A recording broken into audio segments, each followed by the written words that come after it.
जय हिंद दोस्तों, मेरा नाम साउथ पटेल है। आप सभी का हार्दिक अभिनंदन है मेरे एजुकेशनल ट्रिक चैनल पर।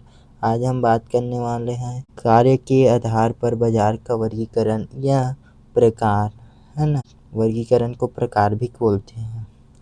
तो हमने इससे पहले क्षेत्र एवं स्थान के आधार पर बाजार का वर्गीकरण देख चुके हैं।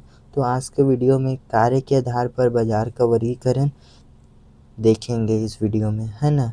तो वीडियो को स्टार्ट करने से पहले हम इसके क्वेश्चन को पहले देख लेते हैं। प्रश्न पहला, कार्य के आधार पर बाजार के कितने प्रकार होते हैं, समझाइए। दूसरा, कार्य के आधार पर बाजार का वर्गीकरण कीजिए तथा प्रत्येक प्रकार की विशेषताएं लिखिए।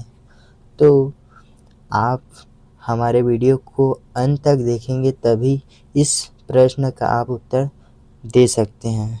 तो आइए हम वीडियो को स्टार्ट करते हैं। कार्य के आधार पर बाजार का वर्गीकरण है या फिर प्रकार। तो आइए पहला को देखते हैं। पहला, मिश्रित या सामान्य बाजार।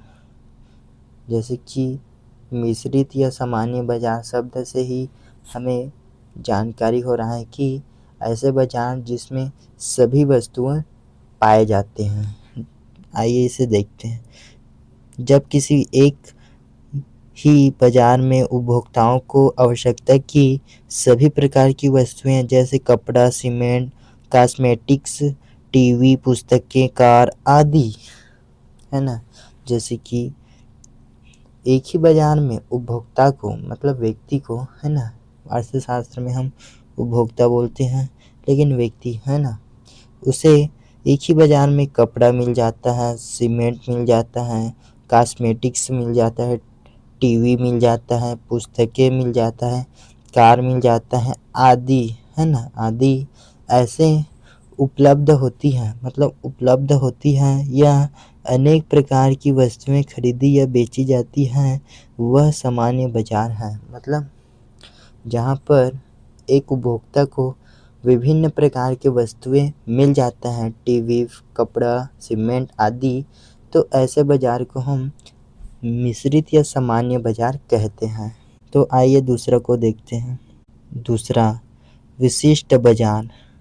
जैसे कि हमें शब्द से ही पता चल रहा है कि विशिष्ट बाजार अर्थात इसमें एक ही वस्तु के विशिष्ट बाजार वस्तु प्राप्त होगा, है ना। एक ही वस्तु के बारे में हम बात करेंगे।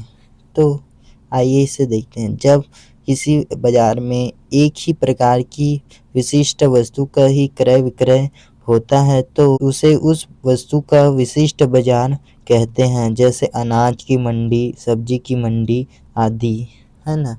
तो ऐसे बाजार, है ना, ऐसे विशिष्ट बाजार जिसमें जैसे कि अनाज की मंडी अनाज ही अनाज मिलेगा, सब्जी की मंडी सब्जी ही सब्जी मिलेगा, ऐसे आदि ऐसे बाजार को हम विशिष्ट बाजार कहते हैं जो उपभोक्ता को एक ही वस्तु वहाँ पर प्राप्त होगा, है ना।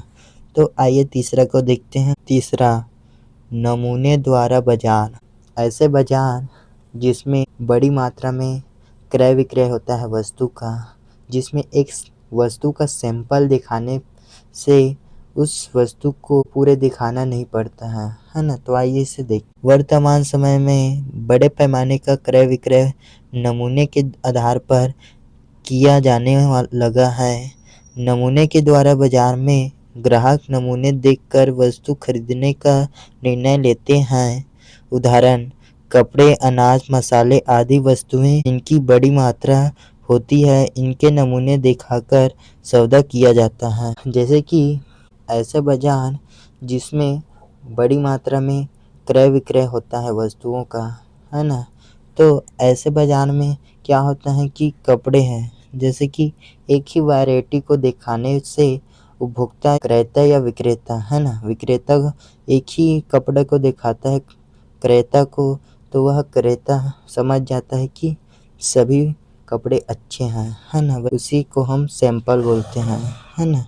तो आइए चौथा को देखते हैं। चौथा, श्रेणियों के आधार पर बाजार। जब बाजार को वस्तुओं या सेवाओं की श्रेणियों के आधार पर विभाजित किया जाता है तो उसे श्रेणियों के द्वारा बाजार कहा जाता है। उदाहरण सेवा बाजार, वस्तु बाजार। जैसे कि सेवा बाजार है ना, तो सेवा बाजार में क्या क्या आ जाता है, स्वास्थ्य आ जाएगा। वही वस्तु बाजार में आपका वस्तुओं का क्रय विक्रय होगा, है ना, जैसे कि सब्जी, कपड़ा, मसाले आदि ऐसे वस्तुएं जिसको हम वस्तु बाजार कहते हैं। तो इस तरह हम श्रेणियों के आधार पर भी बाजार को हम देख सकते हैं कि अलग अलग बाजार में अलग अलग प्राप्त होगा। तो आशा करते हैं यह वीडियो आपको अच्छा लगा होगा, तो वीडियो को ज़रूर लाइक, सब्सक्राइब और कमेंट ज़रूर करना ताकि हमें पता चल सके कि वीडियो अच्छा लगा या नहीं, है ना।